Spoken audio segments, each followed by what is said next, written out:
It's been about 8 days since I've done that double century that I wasn't totally prepared for. Let's talk about what's happened to my body since then, and that includes my Afib prone heart. Hey cycling community, this is Steve Cruce's Cycling Greek. If you haven't seen it yet, I have that drama-filled double century video linked in the description below. So in the meantime, just to give you a few highlights at the very beginning, I trained for this double century just to be able to do the mileage. The first 75 minutes of this double century is like a road race, and it's killing my legs.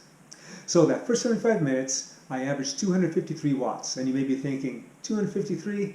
That's nothing, you're a wuss. Well, keep in mind that my FTP is 270 watts, so that's at about 93% of my FTP, which means that I am well within threshold.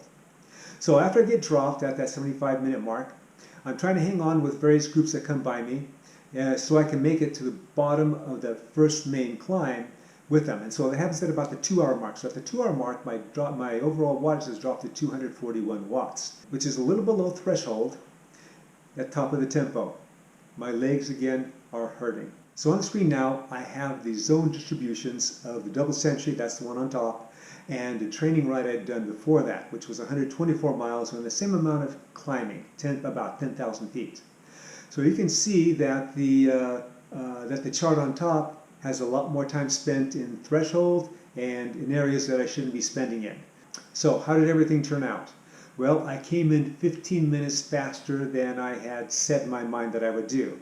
And how I set that was not very scientific. I figured, okay, I'll try 15-mile-an-hour average and 30 minutes of rest stop time.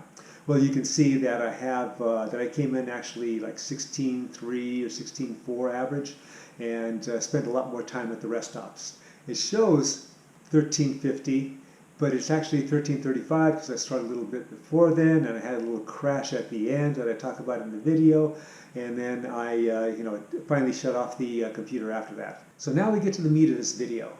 What happened afterwards? So let's start with that night. I get to the car, I have this protein carb mixture that I ordinarily do after rides like this, and then I get dressed and go in to have dinner. Now my body is just not into food at that time. So what I do is I start with dessert. That way my stomach kind of gets in the mood, and the meal that they had for us, a lot of vegetables, a lot of rice, a little bit of protein, and that seemed to do it for me. Now, the next 3 days, so that's Saturday night, next 3 days, Monday, Tuesday, Wednesday, I'm just hungry all the time. And I got to the point where I'm not binge eating, but I'm eating every few hours, and I'm eating anything that I want. I'm eating things that I would never have in my diet. And that worked out for me.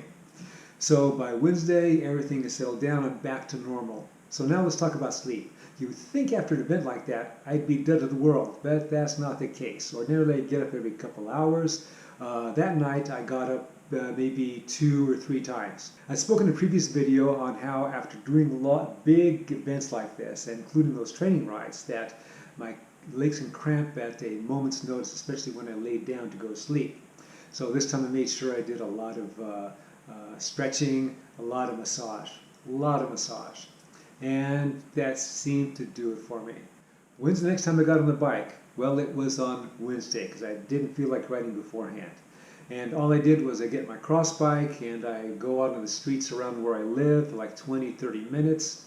And I'm thinking, okay, things are good. So I'm going to go do a ride the next day. So the next day, well, I did about 2.5 hours of endurance. But at the 90-minute mark, my legs were telling me that they weren't ready at all. In fact, I was getting some pains that were kind of odd. So I'm off the bike again. Nothing Friday, nothing Saturday, because I'm kind of recovering from doing something that I did unrelated on Friday. So now it's Sunday. It's 8 days after the event, and I do this 87-mile, 5,000 feet of climbing ride, and everything turned out well. So obviously I was happy about that. So now let's talk about my Afib prone heart. This whole event was a test.